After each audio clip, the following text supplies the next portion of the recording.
Welcome to this explainer. Today we're diving into a truly fascinating intersection of landscape and legend. We're going to look specifically at how indigenous peoples across North America invoke the concept of the Great Spirit to explain some of the most awe-inspiring and honestly terrifying natural phenomena on the continent. We're going to see how things like towering volcanoes, violent earthquakes, and massive fossil beds weren't just seen as, random physical events, but actually as deeply meaningful pieces of a sacred cosmology. So think about this for a second. What if ancient myths were actually cultural memories of extreme geological events? It's a pretty wild thought, right? We often just brush off legends as mere fairy tales, but what if they're actually beautifully preserved records of catastrophic natural disasters? I mean, when a mountain literally explodes or the earth shakes so hard that a river runs backward, how does a culture remember that? Well, they weave it into a story. And as you'll see today, these stories offer a profoundly relational view of the natural world. Okay, let's dive into this with Section 1, the roots of geomythology. To really wrap our heads around this, we first need to define geomythology. Basically, it's the study of how certain myths actually encode cultural memories of real-world geological events. This whole framework was popularized by researcher Dorothy Vitaliano in her classic 1973 book, Legends of the Earth. Later on, Adrian Mayer expanded on it to include fossil legends. Both of these foundational researchers documented how incredible physical features in events were culturally interpreted over generations. Now, what's really interesting about this slide is just how widespread this storytelling framework actually is.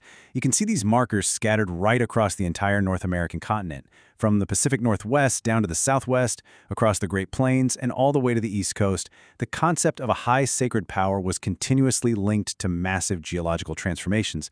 It wasn't just some localized idea, it was a true continental narrative pattern. Moving on to Section 2, defining the Great Spirit and looking at the translation context. So it's really important to understand that the term Great Spirit is actually a colonial English translation. When early European missionaries and settlers encountered these diverse indigenous cosmologies, they kind of just grouped incredibly complex and different concepts of a supreme sacred power under this one English phrase. For example, to the Lakota, the sacred power behind all creation is Wakantanka, the Great Mystery. In the Algonquin tradition, it's Gitchmanatu. For the Iroquois, it's Orenda. So these aren't just interchangeable names for a single monotheistic deity. They actually reflect highly diverse, animistic worldviews where divinity is literally woven into all of creation. That being said, in the historical record of geomythology we're looking at today, this translated term Great Spirit is repeatedly used as the agent behind these massive earth-shaping events. Let's get into the elements in Section 3: earthquakes, volcanoes, and floods. In some traditions, the Earth was thought to be totally flat and featureless until the Great Spirit stepped in to create topography. This is one incredible legend that describes the Great Spirit acting as a literal geological sculptor. Imagine this. He leans down from heaven and physically scoops up a massive amount of earth. He then uses that earth to fashion the towering volcanic peaks of the Cascade Mountains. And that huge void he left behind? Well, it filled with ocean water, creating what we now know as Puget Sound. Pretty amazing way to explain the landscape, right? And then there are earthquakes. Consider the legendary explanation for the infamous 1811 New Madrid earthquake. This was a seismic event so powerful it shook all of central North America. According to the legend, a Chickasaw chief named Reelfoot kidnapped a Choctaw princess for a forbidden wedding, and this deeply angered the Great Spirit. So right in the middle of the festivities, the Great Spirit stamped his foot in absolute anger. This stomp caused the earth to tremble so violently that the Father of Waters, the mighty Mississippi River, literally reversed its course.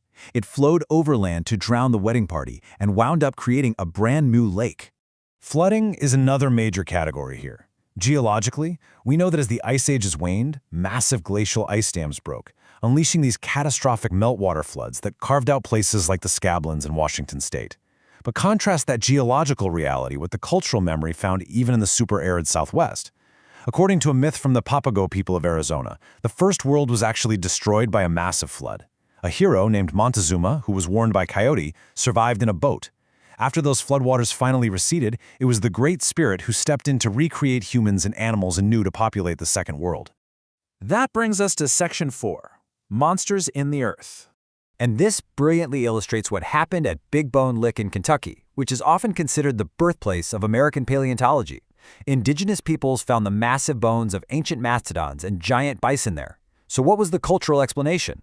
While there's a captivating legend that says human beings had become wicked, so the Great Spirit created terrifying giant buffalo to punish them. When the humans finally repented, the Great Spirit used his ultimate weapon. He shot lightning bolts down from the sky to strike down the giant, man-eating monsters right on that exact spot, leaving their massive bones behind as proof. Similarly, the Osage people had a tradition known as the Battle of the Monsters. See, large fossil accumulations in the western U.S., specifically along rivers in Missouri, were interpreted as the graveyards of an ancient gigantomachy, basically a massive war of giants. After these epic battles, the Osage would gather the slaughtered animals and offer them on a table rock overlooking the river as a burnt sacrifice to the Great Spirit. And the Great Spirit was said to have buried many of the other immense carcasses directly into the riverbeds. And it wasn't just bones. Imagine walking along a stone riverbed and suddenly finding massive, three-toed tracks stamped directly into the solid rock. Today, obviously, we know these are dinosaur trackways, but back then, in places like Connecticut and Massachusetts, these unexplained giant footprints in the stone were revered as the literal footprints of the Great Spirit himself walking right across the earth. Next up is Section 5, Sacred Springs and Caves. Check this out. This is Wakandaka Day, or the Great Spirit Salt Spring in Kansas. It was this massive, 40-foot-tall conical mound of travertine rock. It was shaped almost exactly like an inverted bowl, with a deep, 20-foot pool of brackish water right at its center. Indigenous people from various tribes would visit this striking geological feature and treat it as a sacred altar. They'd cast offerings into the water to appease the Great Spirit, who was believed to dwell deep inside the mound. And let me tell you, that appeasement was absolutely necessary because this spring was volatile. Legends talk about a catastrophic eruption triggered by the Great Spirit's anger, where an immense column of salt water shot high into the air from the top of the mound. This dramatic salt storm geyser sent a deluge of salt water rushing across the plains, draining all the way to the Mississippi River. The legend actually even links this massive saltwater flood to the violent retching of the river during that 1811 earthquake we mentioned a few minutes ago. It's all connected. From geysering springs to dark underground lakes, we arrive at Carver's Cave in Minnesota. The Dakota know it as Wakan Teepee. When you venture inside, with the dark, cold waters lapping against the rock walls and the echoing sounds bouncing off the subterranean lake, it provides a truly eerie, liminal experience. It is famously known in historical texts as the dwelling of the Great Spirit. But what's absolutely crucial to understand about Wakan Teepee is that it holds multiple layered meanings. Some texts call it the dwelling of a sky god, the Great Spirit. But some Dakota elders say it's actually inhabited by Unktehi, these powerful water monsters, which is corroborated by ancient rattlesnake petroglyphs carved right into its walls. And at the exact same time, this dark womb-like cave is revered as the origin spot of the Dakota people themselves. Now, you might be wondering, how can it be all those things? Well, having multiple layered stories for one cave isn't some logical contradiction. It's actually absolute proof of a rich relational cosmology deeply tied to the land. The landscape can be many sacred things at once.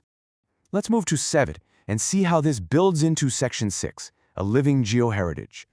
A really perfect example of this living geoheritage is Pipestone National Monument in Minnesota. Here, the earth yields this very distinct reddish clay that's sandwiched by pinkish quartzite, and it's long been used to make sacred peace pipes. According to lore, it's right here that the Great Spirit brought the cycle of creation to its ultimate culmination. He took that red geological stone, which, according to legend, was colored by the blood of ancient creatures or catastrophes, and from it shaped the very first man and woman. In this story, the Great Spirit perfectly merges the earth with life itself. So I'll leave you with this final provocative thought.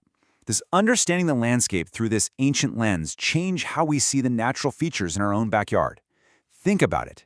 When we understand the role of the Great Spirit in North American geomythology, we realize these sites aren't just, collections of rocks or fossils or water. They are a storied, living geoheritage. They're monuments to how human beings have always sought to integrate the terrifying, beautiful power of the earth into a sacred, relational universe. Thank you so much for joining me on this explainer. Keep looking at the ground beneath your feet. It has quite a story to tell.